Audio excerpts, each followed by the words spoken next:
Horses, a horror game that caused a lot of noise in the gaming community recently due to Steam banning the game before it even got released, and later Epic Games and Humble decided to not put the game on their storefronts as well, which made the studio go under a risk of closure. What was so shocking about the game that all those major digital distribution services decided to not allow it, and are those bans even reasonable? Or is it just another case of unfair censorship against independent developers? In this video I'm going to dive deep into the controversy and try to answer those questions.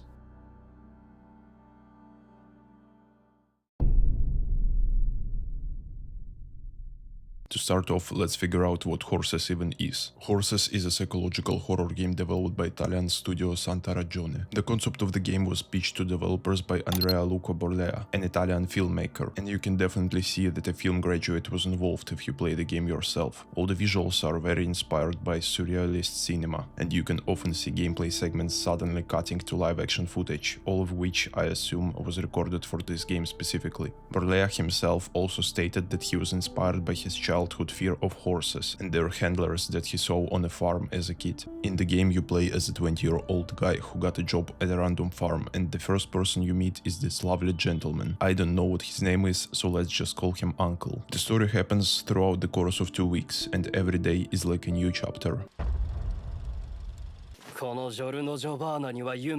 You're tasked to help him on his farm with some pretty simple stuff like watering the crops and feeding his dog in the morning, but you quickly find out that this is no ordinary farm. When Uncle introduces you to his lovely horses, it's not very difficult to notice that they are quite odd. Well, as you probably figured out by now, the story is about this psychopath who enslaves and brainwashes people, making them into his farm horses. And his motivations are very strong, because apparently his parents were really strict with him, and then he got cucked by the girl who didn't like him back. Wow. Before we even get to the controversial part, I want to say off rip, I'm going to be brutally honest about this game's quality, because in my opinion it's just a perfectly fine middle-of-the-road horror game. From gameplay standpoint, it's just a left-click simulator. Go and look at your daily tasks, pick up a basket, go and put some veggies in it, see a disturbing scene, rinse and repeat. While the game looks really cool and it's very artsy, all the disturbing stuff that they show or imply is just there for shock value and not much more in my opinion. Some of the scenes in this game are very disgusting, but they don't add any depth. Yes, the restrictions of religion can drive people mad, and church is bad sometimes, we get it. All the symbolisms are quite on the nose, but there are no real twists that make you pause the game and sit there in disbelief, or anything that leaves you thinking for a while. Despite that, many people seem to praise the game a lot in their reviews, so I don't know if I'm the weird one here, or does the story surrounding the game make everyone praise it more. But don't get the wrong idea. I'm not trying to discourage anyone from enjoying the game and supporting the devs. The game is available to purchase on GOG or itch.io, so feel free to play through it yourself if you haven't already. There are moments about this game that I enjoy, like its lack of jump scares and the fact that it just relies on the unsettling aspect. Because to be honest, when it comes to the horror genre, I'm a pussy. But then it takes you out of it by adding some absurd mystical story elements. For example, the way Uncle turns people into horses is by injecting them with a mix of horse body fluids. Like, what the fuck? And then in the end, it turns out he has this whole brainwashing facility under his farm, and he somehow installed a huge ass projector there. And I don't know how it's supposed to make sense. In my opinion, the story would be way better if it stayed more grounded, but maybe some people enjoy that surreal stuff more.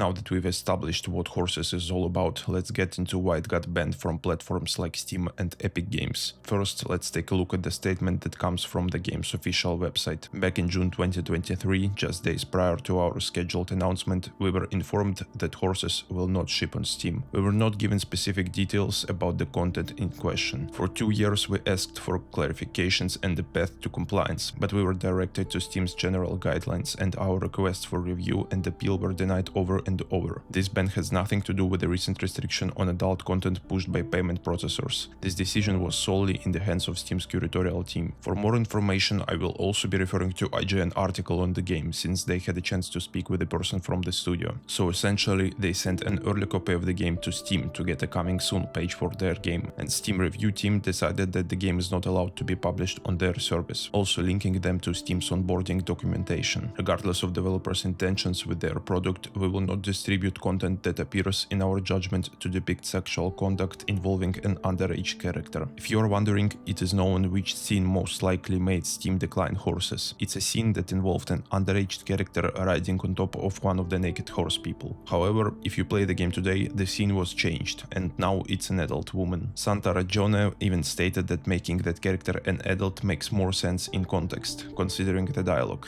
and I agree with that. But that just makes the original decision to put a child there even more questionable, and once again, in my opinion, it's just adding disturbing scenes for the sake of shock value and nothing else. That scene works better with an adult character, so I even consider involving a minor in the first place. However, the studio did change that scene at the end of the day, but after applying again, they got declined once more, which was for many a questionable decision on Steam's part. On one hand, yes, it seems absurd that they wouldn't even consider allowing the game on their storefront after developers made the necessary changes. Santa Ragione also stated that none of the content in their game aims to be pornographic in any way, and I agree, it's clear that it was never their goal to sexualize any of the characters, but if you look at it from a different perspective, I think you can sort of understand Valve's decision here. When you receive an early build of the game and you can see that it already crosses the line when it comes to their guidelines, and I think the line is pretty straightforward, don't include anything that involves characters who are minors and nudity. When you look at it, it's going to make you question whether it's okay to let those guys post anything on your platform, which is in my opinion sort of understandable. I can't even imagine through how much shit Steam review team has to go through all the time. I'm sure that a lot of those games should not touch the platform for good reasons, and while it's sad to see them put a cross on a game because they couldn't know what the intention behind it was, I can see why that happened.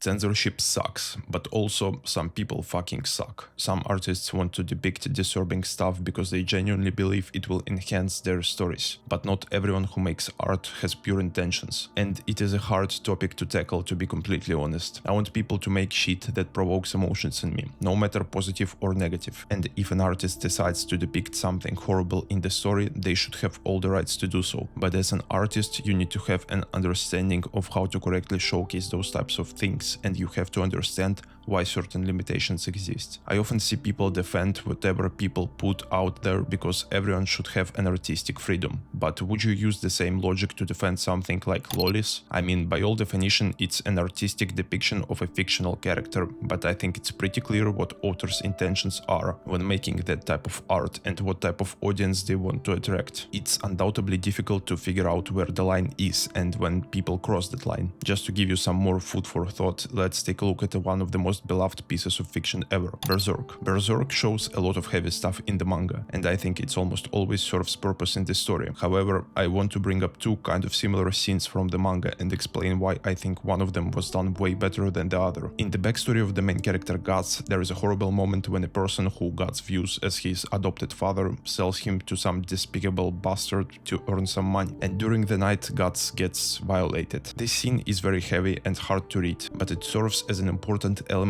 in Guts' story, and the reason I think this scene was done really well is because it's not very graphical. We see that bastard come into Guts' tent, force him down against the floor, and after that we see the aftermath, where Guts is absolutely devastated from what happened to him. It's a powerful moment in the story, and while there is partial nudity there, it doesn't completely cross the line, but it is very close to it. Another scene I wanted to bring up is a scene with kind of similar themes. It's the moment when the king forces himself on his daughter. That scene will make your skin crawl. It's absolutely disgusting to read, and I think it works well in that sense, but unlike the previous moment with Guts, this one is way more graphical, to the point when it's just completely unnecessary to make this scene so detailed. Once again, it's a horrifying chapter to read, and it does what it's supposed to, but when we are talking about stuff like that, especially if child characters are involved, the message could still be delivered to readers without this very detailed portrayal. As a matter of fact, I often find implications of something bad happening even more terrifying, because it makes your mind go into some dark places. Should artists have freedom?